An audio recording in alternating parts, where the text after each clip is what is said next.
歡迎光臨 Super 廚房，請點讚、分享同埋訂閱。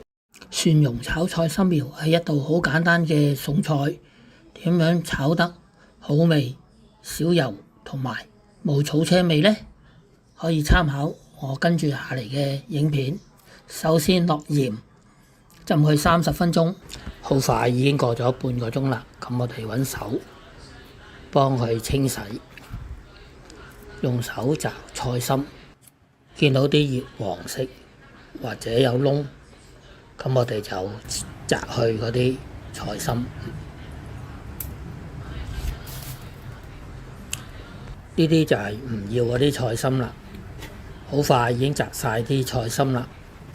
咁我哋將啲菜心清洗多幾次，見到啲菜心啲沙泥已經清洗乾淨啦。咁我哋就盛起備用。將蒜頭切為蒜蓉，少少薑，將佢切碎，同啲蒜蓉撈勻。平底鑊中火落油，落啲蒜蓉同埋薑片，將佢爆香。聞到啲蒜蓉同埋薑片味啦，咁我哋就放啲菜心落去，將佢炒。唔使加水，將菜心炒完。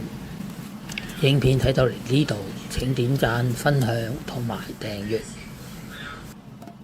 菜心差唔多炒完啦，咁我哋就加少少糖，用鑊鏟將佢炒勻，跟住加少少水，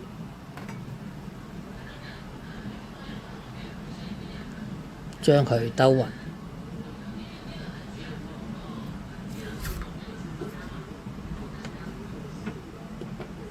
跟住就冚蓋，焗佢一陣。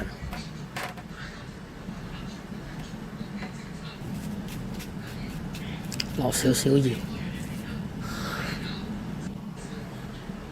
用鑊鏟將佢兜勻，跟住就可以將佢畢起啦。一碟青青綠綠嘅蒜蓉炒菜心苗，咁樣就完成咗啦。睇完片之後記得俾 like、分享同埋訂閱。我仲有大量嘅煮餸影片，可以登入下邊 info box 參觀。